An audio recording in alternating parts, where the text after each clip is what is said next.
Preparations are in full swing for the second phase of India's parliamentary election, for which voting will take place on Friday. The election will be held on 88 seats in 13 states and union territories, including the remaining part of the Outer Manipur constituency.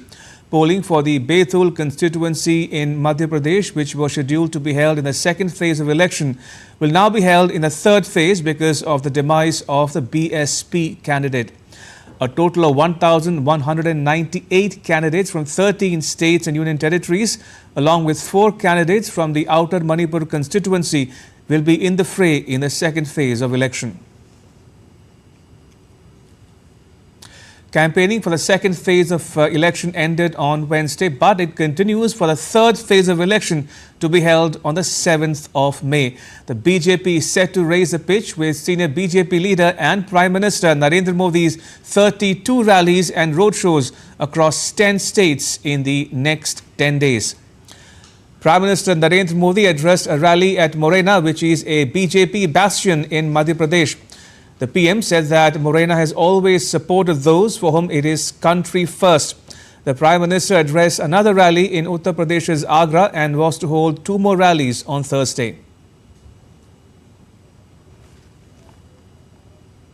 Congress के शहजादे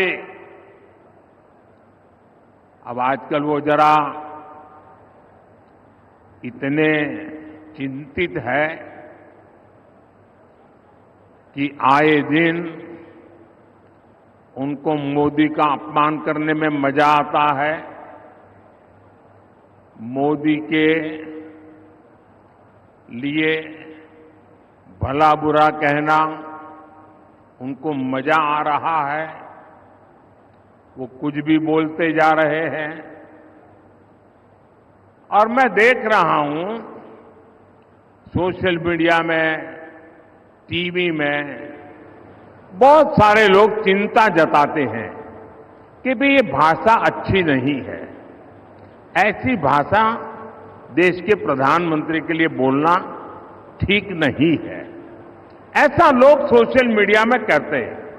कुछ लोग बहुत दुखी हो जाते हैं कि मोदी जी को ऐसा क्यों बोला, देश के प्रधानमंत्री के लिए ऐसी भाषा का क्यों प्रयोग किया, देश के प्रधानमंत्री को कभी कोई ऐसा बोलता है क्या। मेरी सबसे विनती है कि कृपा करके आप दुखी मत होइए, आप गुस्सा मत कीजिए। आपको पता है वे नामदार है, हम तो कामदार हैं। Meanwhile, Congress leader Jairam Ramesh told a press conference in New Delhi that there is no mention of an inheritance tax in the party's manifesto and that it is not on its agenda. आर्थिक विषमता को लेकर मैं साफ कर देना चाहता हूं कि इस न्याय पत्र में विरासत कर का कोई जिक्र नहीं है।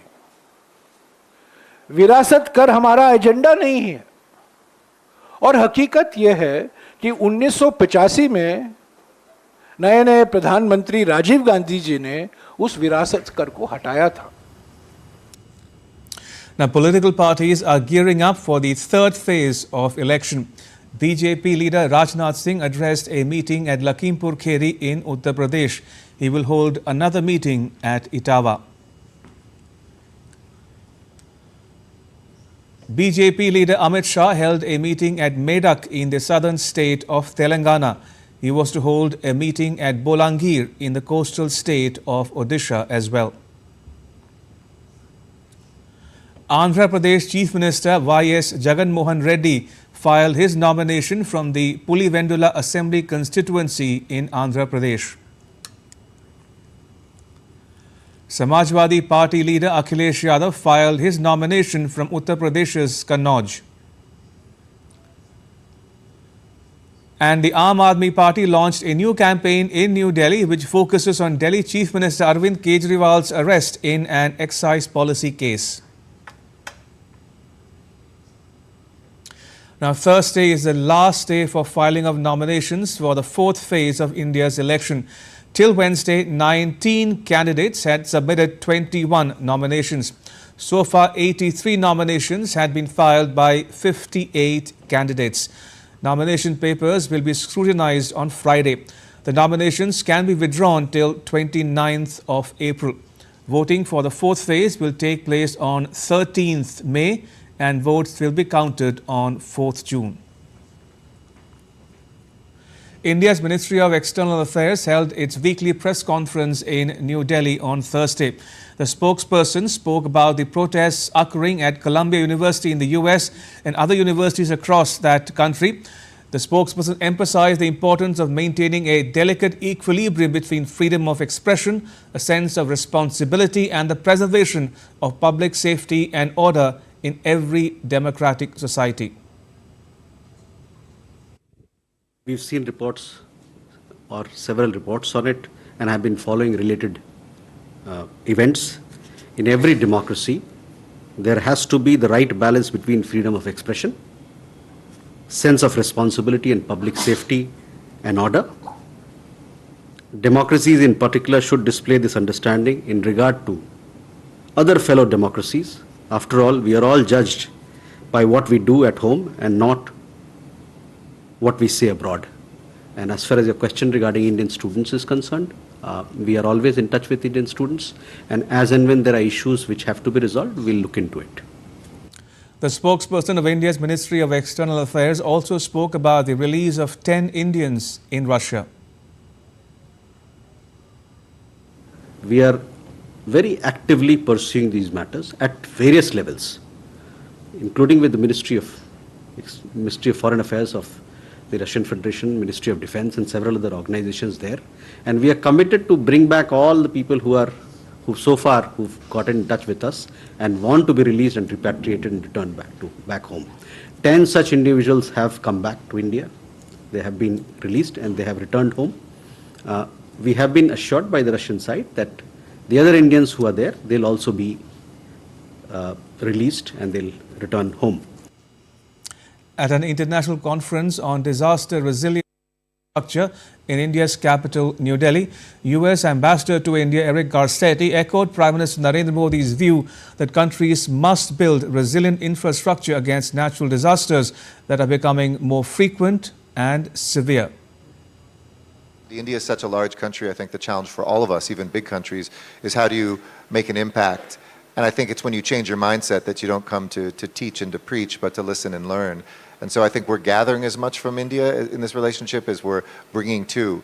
For instance, being with Sewa, the organization that has 40,000 chapters here, and listening to a construction worker in Gujarat who's talking about in the hottest days, even with gloves on, she can't hold the bricks that her livelihood depends on. So how do we adapt and really think about this as jobs resilience as well, as something that we've learned a lot on. So I think I've detailed a lot of the other ways that we're doing stuff, from educational curriculum development to one other thing I didn't mention, the South Asia Energy Database, which is a way to share and to help South Asian countries across borders when one is having disaster, free up electricity or water to another part of South Asia, and to think regionally and to really break things down across borders. Former US President Donald Trump's criminal hush money trial is set to resume in New York City on Thursday. Trump was seen interacting with locals in the city ahead of his trial as Trump's team grapples with how to continue campaigning as he remains largely confined to New York City pending trial. The US top court, meanwhile, will hear arguments in Washington, D.C. over whether he should be immune from prosecution for actions he took during his time as the president. Moving on, trade issues took center stage as U.S. Secretary of State Antony Blinken met local Communist Party secretary and business leaders in Shanghai on Thursday.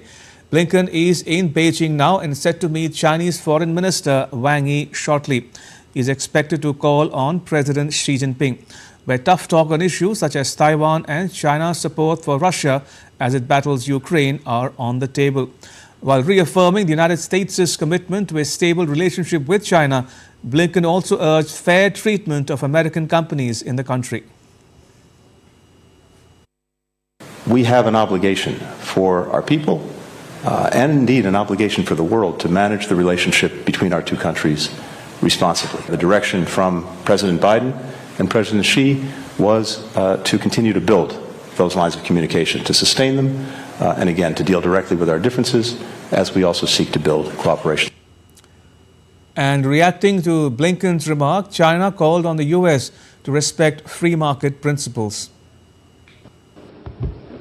中方一贯按照市场原则开展经贸合作。 We hope that the US side will respect the principle of fair competition, abide by the WTO rules, and work with China to create favorable conditions for the sound and steady development of China-US economic and trade relations. 同中方相向而行。 And DD India's Laura Westbrook has more from Hong Kong. We saw some goodwill gestures on both sides in Shanghai, with US Secretary of State Antony Blinken attending a basketball game. He also went to a steamed bun restaurant, and he met the Shanghai Party secretary as well as business leaders and Chinese and American students. But really, as he goes to Beijing, that is where we are going to see some tough talk. And it does come as there is some tension on both sides as the US Congress passed this aid package, which included arms support for Taiwan, as well as a possible divestment or ban of the very popular app in America, TikTok, which parent company ByteDance is a Chinese company. Mr. Blinken is set to meet his Chinese counterpart Wang Yi, as well as a likely meeting with Chinese President Xi Jinping. Top of his agenda really will be to get China on side in stopping Chinese companies funding Russia's war effort in Ukraine. He will also be trying to get China to help de-escalate the growing conflict in the Middle East. For its part, China has reacted angrily at that aid package, which gives support to Taiwan, calling it that it was helping pro-independent separatist forces. And China has also said that it does want to strengthen dialogue, but it has also laid out its position and its red lines on key issues, including the South China Sea and Taiwan, which it claims as its own. Laura Westbrook in Hong Kong, reporting for DD India. And still to come on this edition of DD India Live. Spain's Prime Minister Pedro Sanchez says he would step back from public duties to reflect on his future after allegations of corruption were levelled against his wife. The Netherlands hosts a ministerial roundtable of the 26th World Energy Congress.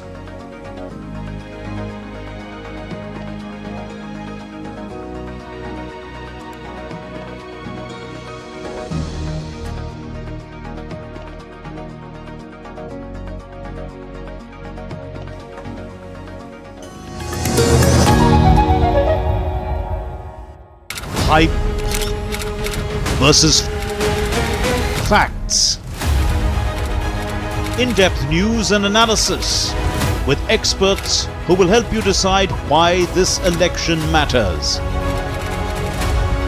DD India is the main election headquarters with numbers most accurate, data most reliable, and viewership across the platforms. Stay tuned to the Great Indian Election only on weekdays at 8:30 p.m. IST and 1500 hours GMT.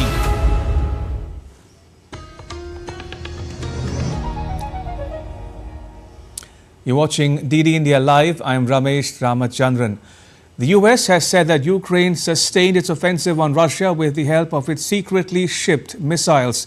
US National Security Advisor Jake Sullivan confirmed that a significant number of long-range missiles were recently shipped to Ukraine and that Ukraine has now used them twice against Russia. Sullivan also went on to say that the US will send more of it to Ukraine. Earlier on Wednesday, US President Joe Biden signed into law a bill which provides billions of dollars in aid to Ukraine, Israel, and Taiwan. I'm able to confirm, as you've heard from others, that in February, the President directed his team to provide Ukraine with a significant number of ATACMS missiles for use inside Ukraine's sovereign territory.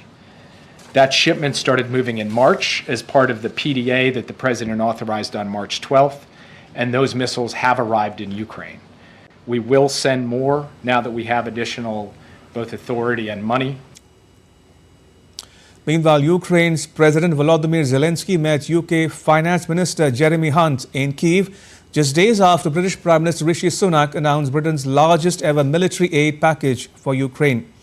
In the meeting, the Ukrainian president called for stricter sanctions against Russia and solutions to prevent Moscow from bypassing them. Zelensky thanked the UK for its military aid to Ukraine. Today, a lot of dialogue with Prime Minister Sunak, and I'm very thankful.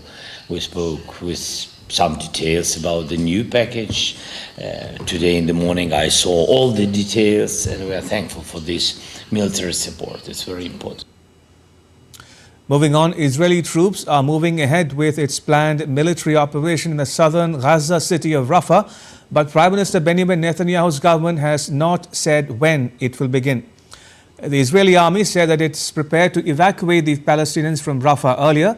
Israeli warplanes struck the northern Gaza Strip for the second day on Wednesday. U.S. National Security Advisor Jake Sullivan said that Washington, D.C. was still talking to Israel about Rafah and that officials from both countries are expected to meet in person soon. What I can tell you is the U.S. position has been clear on this. I've stated it from this podium. The president has spoken to it. And we've had very detailed discussions with the Israelis as recently as last week by secure video to talk through not just our concerns, but our view that there is a different way to go about dealing with the Hamas threat in Rafah and succeeding in ensuring the long-term defense and security of Israel. We are still in those conversations, and we will still continue to press our perspective. As Israel's war cabinet met in Tel Aviv, families and friends of hostages protested outside the country's military headquarters, demanding that war cabinet should come to a deal to release their loved ones still being held inside Gaza.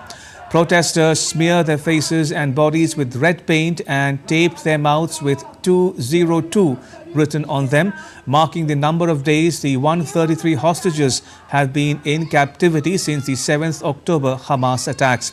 The protest comes a day after Hamas released a video showing Israeli-American hostages alive. Uncertainty gripped Spain after Prime Minister Pedro Sanchez's announcement that he will be suspending public duties until next week to decide if he wants to continue leading the government. The move comes after a court launched a preliminary business corruption probe into his wife Begoña Gómez's private dealings. Gómez has been accused of using her influence as the Prime Minister's wife to secure sponsors for a university course that she ran. A ministerial roundtable was held at the 26th World Energy Congress at Rotterdam in the Netherlands. The roundtable discussed how the COP28 UN Climate Change Conference in Dubai was a game changer. The roundtable discussed energy innovation and collaboration and implications in managing the evolving energy trilemma trade-offs. Now, India's Power Secretary Pankaj Agarwal highlighted the country's pivotal role in COP28 and emphasized its significance as a policy catalyst in global energy transition. He pointed out that the G20 New Delhi Leaders' Declaration is a testimony of India's efforts at building convergence towards the COP28 renewable energy and energy efficiency commitments of doubling the global rate of energy efficiency improvements every year and of tripling the global renewable capacity by 2030. 25th April marks World Malaria Day. Some parts of the world continue to face the worst outbreaks of the disease. Climate change has made the situation worse. India has made significant strides in tackling this mosquito-borne disease at home. Made in India vaccines are set to play a key role in managing the global disease burden. DD India Shubhendu Ghosh reports from New Delhi.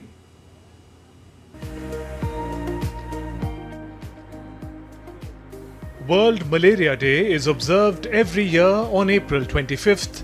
This year, the theme is accelerating the fight against malaria for a more equitable world. Malaria is a life-threatening mosquito-borne disease commonly found in tropical regions.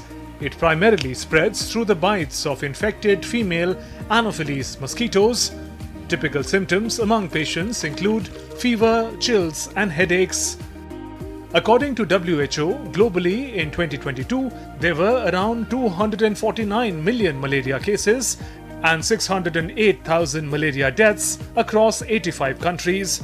In 2022, Africa was home to 94% of malaria cases and 95% of malaria deaths. 12 countries across Africa are receiving 18 million doses of first ever malaria vaccine over 2023-25 period. WHO has also approved Made in India R21 Matrix M vaccine. There are also concerns around impact of climate change on malaria. We visit the National Centre for Vector-Borne Diseases Control in New Delhi to understand how India is tackling the challenge of malaria. In our country, there are 33 districts that have been contributing to almost 70% of the cases and almost similar amount of deaths. So these districts have been identified, and as you can see, we are celebrating the World Malaria Day today. And to understand the equitable distribution, these district officers have been invited, and these 33 districts, we are sitting with them, making a micro plan. And in near future, these 33 districts, when their reduction happens, you can well imagine that if 70% cases are being contributed by them today, then we're going to have a success in the times to come.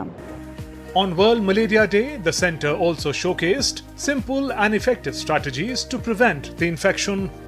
Human societies have come a long way in the fight against malaria, but newer challenges like climate change is making the situation complex. Preventive and coordinated efforts at individual, community and institution levels can play a key role in managing the disease burden. With camera person Vishwabandhu Goyal, Shubhendu Ghosh for DD India, Delhi. The British government has announced that vaccines developed jointly by the UK and India are being rolled out in 3 more African countries. It also revealed that new funding to bring malaria drugs to more than 50 million people around the world. DD India's Julia Chapman has more from London. The British Foreign Office says 3 further countries are starting to use the world's first malaria vaccine, RTSS, which was developed by a joint British-Indian team. Sierra Leone, Liberia and Benin are the latest to roll out the vaccine, which is distributed by Gavi, the World Vaccine Alliance. RTSS has been approved by 22 African countries so far and is produced by GSK, although from 2029 it will be manufactured by India's Bharat Biotech. It's one of 2 UK-Indian vaccines for malaria, which have been used in several parts of Africa since 2019. The UK has also announced nearly $9.3 million in funding to help combat malaria. The money will go towards MedAccess, a social enterprise which acts as a broker between pharmaceutical companies and developing countries. It takes on the financial risk of buying large volumes of healthcare products that many countries are unable to afford, therefore bringing the price down. The newly announced money will go towards diagnostic testing and anti-malarial treatment. Despite being preventable and treatable, the insect-borne illness kills 600,000 people annually. It's one of the most significant causes of death in children in sub-Saharan Africa. The announcements on Thursday were made on World Malaria Day, a World Health Organization day aimed at raising awareness about the illness. Julia Chapman in London, reporting for DD India. In Bangladesh, a heat wave alert has been extended for the next 72 hours. At least 10 people have died of suspected heat stroke in the last couple of days in different parts of the country. Now, hospitals across the Khulna division of the country are struggling to accommodate an influx of heat stroke affected patients. The heat wave condition has forced authorities to close all schools and colleges till 27th April. Dhaka University will be holding online classes because of the scorching heat. And with that, it's a wrap on this edition of DD India Live. For those of you on the go, you can get all the latest news and updates on the DD India mobile app. The app is available on both Android and iOS platforms. You can scan the QR code on the screen now to download it. Right, let us know your thoughts on the news of the day. You can connect with us on Facebook, X and Instagram. You can also check out our website ddindia.co.in. We'll be back with more news as it breaks here on DD India. I'm Ramesh Ramachandran from all of us here in New Delhi. Thanks for watching DD India Live.